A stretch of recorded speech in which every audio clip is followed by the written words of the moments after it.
The man did not like December. He didn't hate it in a loud way. He hated it quietly, the kind of hate that sat heavy in the chest and made every breath feel like work. The streets were full of lights. Too many lights. White ones, red ones, green ones. They blinked and sparkled and pretended everything was fine. Music floated out of stores, loud and cheerful, like it was trying to argue with him. He walked faster. People passed him smiling, carrying bags, talking about dinners and gifts and plans. He kept his eyes straight ahead. His coat was dark and clean and expensive, though no one would guess how expensive it really was. He wore it the same way he wore everything else, neatly, carefully, like armor. He had come out of his building to escape his apartment. That alone should have worried him. The apartment was quiet. Too quiet. Every room felt bigger than it should, like the walls had learned how to stretch when he wasn't looking. There was no tree, no decorations, just clean surfaces and empty air. So he left. He didn't tell anyone where he was going. He didn't even know himself. He got into his car, a sleek dark thing that cost more than most houses, and drove. Not toward work, not toward home, just away. The radio tried to play Christmas songs. He turned it off. The city slowly changed. Tall buildings turned into shorter ones.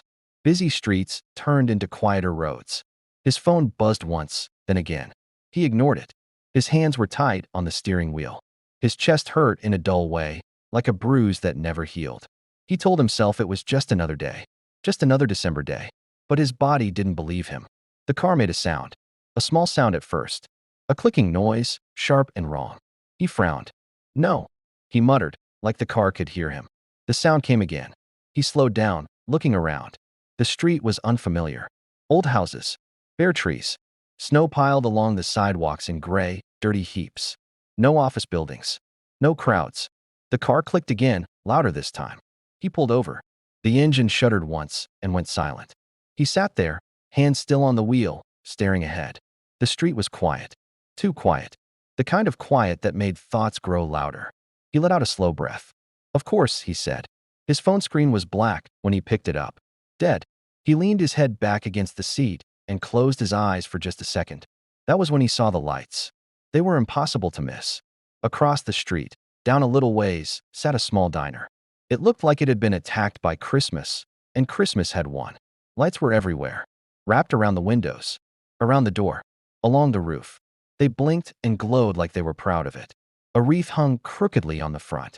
Something inflatable waved from the roof, though he couldn't tell what it was from where he sat. The diner's sign glowed warm and yellow. He didn't want to go in. Every part of him said no. Too bright, too cheerful, too full of everything he was trying to escape. But his stomach twisted, and his bladder reminded him that he was human, no matter how much he tried to forget that sometimes. He opened the car door. Cold air rushed in, sharp and biting. He crossed the street slowly, hands in his pockets, shoulders tight. Up close, the diner smelled like grease and sugar and coffee. Real smells. Warm smells. He hesitated at the door. Then he pushed it open. A bell rang. Not loud. Just enough. The diner went quiet. Not silent. Just paused. A woman behind the counter looked up from a coffee pot. She was young, maybe early 30s. Her hair was pulled back in a messy way that looked like it had given up trying to behave. Her face was tired but kind. An older woman sat at a corner table with a newspaper. She lowered it slightly and looked over the top. And then there were the kids. 3 of them. They were sitting in a booth, coloring books spread out, mugs of hot chocolate in front of them. All 3 heads turned at once. They stared. Not scared. Not shy. Curious. Very curious. The man was used to being noticed. People looked at him all the time, at his height, his sharp face, the way he stood like he was always ready for a fight. But this was different. These kids looked at him like they were trying to solve a puzzle. The smallest one leaned forward. Big eyes. Messy hair tied into uneven pigtails. The boy next to her squinted, like he was studying something important. The oldest girl crossed her arms. The woman behind the counter cleared her throat. "Can I help you?" she asked. Her voice was calm, but her eyes stayed sharp. "I need the restroom," he said. His voice sounded stiff, even to himself. She nodded. "Back there." He walked past the counter, feeling the kid's eyes follow him the whole way. The restroom was clean, warm. There were tiny Christmas lights around the mirror. Of course there were. He washed his hands slowly, staring at his reflection. Dark hair. Lines around his eyes that hadn't been there once. A man who looked put together and felt completely broken. He turned off the light and went back out. The kids had moved. They were now sitting at the counter, right in front of the only empty stool. The oldest girl pointed. That seat's open. He hesitated. I'm not eating, he said. She blinked. Then why are you in a restaurant? He had no answer for that. He sat. The woman slid a menu in front of him. Coffee. He nodded without thinking. The kids leaned in closer. I'm Paige, the oldest girl said. I'm 8. That means I'm basically grown. The boy grinned. I'm Theo. I'm 6. I like dinosaurs and cookies. The smallest girl smiled wide. I'm Lila. I'm 5. They all stared at him. He paused. Names felt heavy. Cal. Cal. Lila repeated, tasting it. You look sad. I'm not, he said too fast. She tilted her head. You are. Before he could stop her, she slid off her seat and hugged his leg. Just his leg. Her arms were small. Warm. He froze. There, she said, letting go. That's your free hug. His chest felt strange. The coffee arrived. He wrapped his hands around the mug like it was an anchor. For a moment, just a moment, the noise in his head went quiet. Before we continue, comment where you are watching from and don't forget to subscribe to this channel to support our growth. The kids kept watching him, and for the first time in a very long time, he had the feeling that running might not work anymore. Cal told himself he would finish the coffee and leave. That was the plan. Just coffee. 5 minutes. Then back to the car. Back to his quiet apartment. Back to the silence he understood. But 5 minutes passed. Then 10. The coffee was good. Strong, warm, honest. It didn't pretend to be anything fancy. It tasted like someone cared. He hadn't tasted that in a long time. The woman behind the counter wiped her hands on her apron and leaned closer. You want food? No, Cal said. His stomach growled. She raised one eyebrow. The body usually votes yes. He looked down at the menu. He hadn't meant to. It just happened. Meatloaf, she said. Today's good. He nodded. The kids smiled like they had just won something important. They watched him eat. Not in a rude way. In a quiet, focused way. Like scientists. Theo rested his chin on his hands. You eat like my teacher. Cal paused. Is that good? He's lonely. Theo said simply. Cal swallowed. Paige leaned closer. You don't smile much. I smile, Cal said. When? She asked. He thought about it. He couldn't remember. Lila swung her legs. You should come back tomorrow. I won't, Cal said. She frowned. Why? He didn't answer. The woman behind the counter, her name tag said Mara, set a slice of pie down in front of him. I didn't order this, Cal said. You needed it, she replied. He started to argue, then stopped. He ate the pie. Something about the diner felt dangerous. Not loud dangerous. Quiet dangerous. The kind of place that made walls come down without asking permission. That scared him. After he paid, more than he needed to, though Mara pretended not to notice, he stood. The kids slid off their seats. Bye, Cal, Theo said. Don't forget us, Lila added. I won't, he said. He meant it before he realized he did. Outside, the cold hit him hard. He walked back to his car feeling heavier and lighter at the same time. The car started this time. But as he drove away, he looked in the mirror. The diner lights stayed bright. Watching, he told himself it was coincidence when he came back the next day. The car was acting strange. That was the excuse. He told it to himself until it sounded true. The bell rang again. The kids cheered. Mara smiled just a little. You kept the seat warm, Paige said. I didn't plan to, Cal replied. But he sat anyway. Each visit became easier. And harder. The kids asked questions. Small ones. Big ones. Where did he live? Did he have family? Why did he wear gray every day? He dodged answers like he dodged memories. Mara watched him carefully. She didn't ask much. But when she looked at him, it felt like she saw the cracks. One afternoon, she said, You don't belong to this neighborhood. No, Cal agreed. So why are you here? He didn't know. That night, back in his apartment, the silence felt louder than ever. He sat on his couch and stared at nothing. His phone buzzed. A name he hadn't seen in weeks. Elaine. He didn't answer. It buzzed again. He turned the phone face down. Elaine always knew when he was slipping. She had that talent. She called when things got quiet. When he stopped attending events. When rumors started. She was family. And family was complicated. The next morning, she showed up anyway. Elaine stood in his living room. Perfect coat. Perfect hair. Eyes sharp like knives wrapped in silk. You missed the charity gala, she said. I was busy, Cal replied. Doing what? He thought of the diner. The kids. The coffee. Driving, he said. She studied him. You look different. Less tired, he offered. No, she said softly. More distracted. He said nothing. I've heard things, Elaine continued. You've been spending time somewhere strange. He stiffened. People talk, she said. Especially when someone like you starts acting out of character. I'm allowed to go where I want. Of course, she said. Just remember, everything you do reflects on what you carry. He knew what she meant. He always did. After she left, his chest felt tight. He drove straight to the diner. The bell rang. The kids rushed him. You're early, Theo said. Mara noticed his face. Rough day. He nodded. She poured coffee without asking. Lila reached for his hand. He didn't pull away. That night, as he walked home, snow started falling. Soft. Quiet. For the first time in years, he didn't hurry. But somewhere far away, Elaine made a call, and the silence began to shift. Cal started coming every day. At first, he told himself it was temporary. Just until the car was fully fixed. Just until work slowed down. Just until December ended. But December didn't slow down. And neither did the feeling that pulled him back to the diner. The kids waited for him now. Not by the door. They pretended not to. But their eyes always lifted the second the bell rang. Theo would grin first. Lila would slide off her seat. Paige would pretend she didn't care, then ask him 3 questions in a row. Mara noticed everything. You don't miss a day, she said one afternoon, wiping the counter. I like the food, Cal replied. She snorted. You don't come here for food. He didn't argue. The diner was busy that day. People laughed. Forks clinked. Someone dropped a spoon, and everyone jumped. Cal sat still. Noise didn't bother him here the way it did everywhere else. It wrapped around him instead of pressing in. Lila colored beside him, her tongue sticking out in focus. She pushed the paper toward him. That's you. It was a stick figure in gray, standing alone. That's accurate, he said. She added 3 smaller figures holding hands around it. Now it's better. Something in his chest twisted. Paige leaned in. You never talk about your family. Cal stiffened. I don't have one, he said. Paige watched him closely. Everyone has one. He shook his head. Not like you mean. Theo frowned.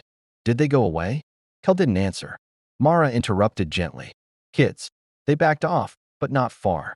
That night, Cal didn't go home right away. He sat in his car, engine off, watching the diner lights glow in the dark. Snow piled on the roof. His breath fogged the glass. His phone buzzed. Elaine again. This time, he answered. You're avoiding me, she said. I'm busy. With what? She pressed. Living, he said before he could stop himself. There was a pause. That's new, Elaine said. Her voice softened. That scared him more than anger. You're changing, she said. And people are noticing. I don't care. You should, she replied. Because when you stop caring, mistakes happen. The line went dead. The next morning, Cal found an envelope slipped under his apartment door. No name. Inside was a photo. It showed the diner. Him at the counter. Lila hugging his leg. His stomach dropped. At the bottom, a single line was written. Be careful what you get attached to. He crushed the paper in his fist. At the diner, he tried to act normal. Mara noticed anyway. What's wrong? She asked quietly. Nothing. She didn't believe him. Paige watched his face. You're scared. I'm not. Yes, you are, she said. Your shoulders are up. He forced them down. Theo tugged his sleeve. You're still coming to the Christmas thing, right? Cal froze. What Christmas thing? Our program, Lila said. We sing. You promised, Theo added. I didn't. Paige crossed her arms. You nodded. He had. He remembered it now. Half listening. Not thinking. Mara smiled softly. It's Christmas Eve. Cal's chest tightened. I don't do Christmas, he said. The kids stared. Lila's eyes filled. Why? He couldn't answer. That night, Cal sat alone in his apartment. Lights off, city glowing outside the windows. The photo sat on the table. For the first time in years, money couldn't fix the problem. And for the first time, he was truly afraid. Cal did not sleep that night. Every time he closed his eyes, he saw the photo. The diner. The counter. Lila's small arms around his leg. Someone had been watching. That thought sat heavy in his chest, pressing down until breathing felt tight. He had spent his whole life believing that money could keep danger far away. Gates. Guards. Distance. But the diner had no gates. The kids had no shields. And that scared him more than anything ever had. The next morning, snow covered the city in a quiet white blanket. Everything looked softer. Kinder. Cal felt the opposite. He went to work for the first time in weeks. The building was tall, cold, clean. People stepped aside as he walked past. They always did. Meetings blurred together. Numbers. Charts. Voices talking about growth and image and risk. Image. That word stuck. During lunch, his phone buzzed. A message from an unknown number. You don't belong with them. His hand tightened around the phone. He didn't reply. Instead, he left. By the time he reached the diner, his heart was pounding. The bell rang, bright and loud. The kids looked up. Theo smiled, then stopped. You look sick, he said. I'm fine, Cal replied. He wasn't. Mara noticed right away. What happened? Has anyone strange been here? Cal asked. She frowned. Why? Please, he said. She shook her head slowly. Just regulars. Paige studied his face. Someone scared you. Cal didn't answer. Lila reached for his hand. He almost pulled away. Almost. Don't stop coming, she said quietly. The words hit harder than any threat. That night, Elaine called again. This time, Cal didn't dodge. You need to end this, she said sharply. Before it costs you. Costs me what? Everything, she replied. Your name. Your position. Your future. And what about them? Cal asked. Silence. They are not your responsibility, Elaine finally said. Cal closed his eyes. That was the problem. They were starting to be. On Christmas Eve, snow fell harder. The orphanage was loud and messy and full of life. Kids ran everywhere. Paper decorations hung crookedly. Someone was crying. Someone else was laughing. Cal stood near the wall, stiff in his dark coat. He almost left. Then Lila spotted him. She ran. She crashed into him like a tiny storm. You came, she said, breathless. Theo pumped his fist. Paige smiled like she had known all along. Cal sat in the front row. The songs were off-key. The lines were forgotten. One kid wore the wrong costume. It didn't matter. When the kids sang about family, Cal's vision blurred. He didn't wipe his eyes. After the show, someone slipped another envelope into his coat pocket. Inside was a flash drive and a note. The truth isn't what you think. Cal stood very still. Behind him, the kids laughed. Ahead of him, everything he believed about his past began to crack. Cal waited until he was alone. Not at the orphanage. Not in the car. Not even in his apartment at first. He drove. Far. He parked on a quiet street where the snow had not been touched, where the world felt paused. Only then did he take the flash drive from his pocket. His hands shook. He sat in the car with the engine off, breath slow, heart loud. It's just the truth, he told himself. Whatever it is. He plugged the drive into his phone with an adapter he kept for work. A file appeared. One recording. He hesitated, then pressed play. At first, there was static. Then a voice. A woman's voice. Sharp. Cold. Controlled. Elaine. Cal's chest tightened. You're pathetic, her voice said. Running around for a man who never really sees you. Another voice answered. Softer. Broken. A woman Cal hadn't heard in years. His wife. You're wrong, she said. He loves me. Elaine laughed. Not kindly. He loves control. He loves success. You are always second. Cal's breath hitched.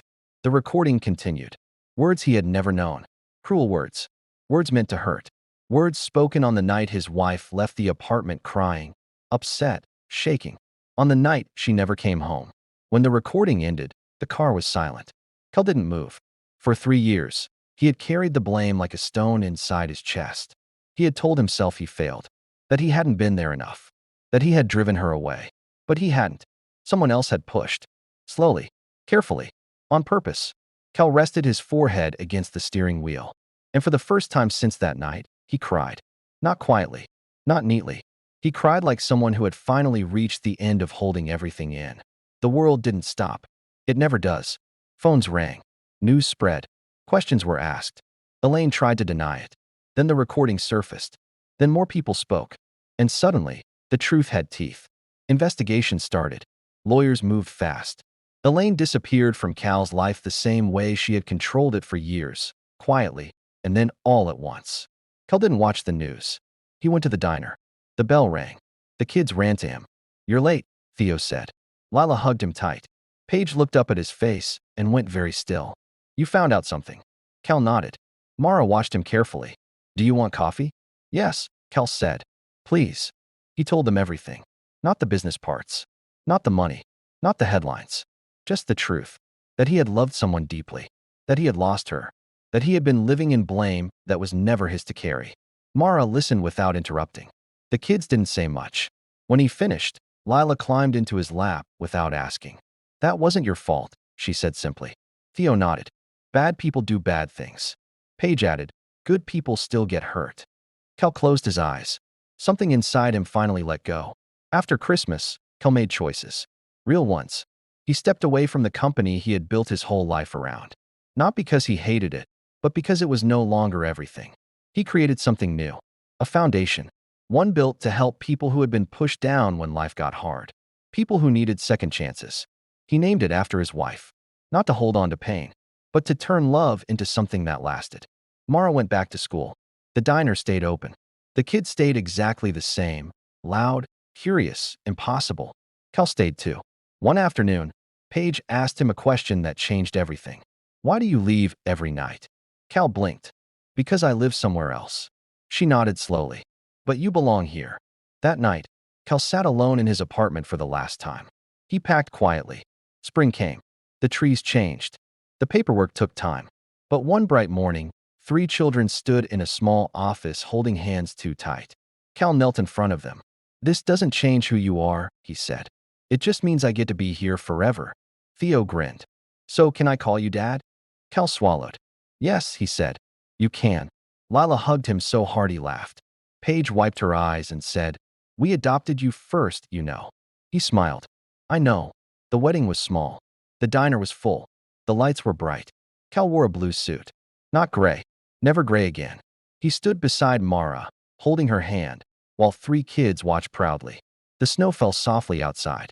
And for the first time in his life, Cal did not feel like he was running. He felt like he had arrived. This story was never really about money. Yes, Cal was rich. Very rich. But wealth did not save him from pain. It did not protect him from loss. And it did not stop loneliness from sitting beside him every night. What saved him was something much quieter. Kindness, connection, and the courage to stop running. Cal walked into a diner to escape Christmas, to escape noise, to escape memories, to escape his own heart. But instead, he was seen, not as a billionaire, not as a powerful man, just as someone who was tired and hurting. And 3 children, who had every reason to be bitter about life, chose love instead. Healing does not always come from people who have more than us. Sometimes it comes from those who simply choose to care. Pain that is buried does not disappear. It waits, and it grows heavier. Cal carried guilt that was never his to hold. Many of us do the same. We blame ourselves for things we couldn't control. We punish ourselves for surviving. We stay frozen in moments that already passed. But the truth matters. And facing it, no matter how late, can set you free. Family is not only about blood. Family is about belonging. Those children did not wait for permission. They didn't ask if Cal was ready. They saw someone lonely and pulled him into their world. And in doing so, they gave him a future. It is never too late to begin again. Not after loss. Not after grief. Not after years of shutting down. New beginnings don't always arrive with fireworks. Sometimes they arrive with a cup of coffee, a broken car, and a small voice saying, don't stop coming. If this story touched you, let it remind you of this. You matter. Your pain is real. And your life is not over just because something broke along the way. There is still room for joy. Still room for love. Still room for family, whatever that looks like for you. And if you enjoy stories that carry heart, meaning, and hope like this one, subscribe to this channel, support our growth. Stay with us for more stories that remind us we're not alone, because sometimes the story you need most is the one that finds you when you least expect it. Merry Christmas.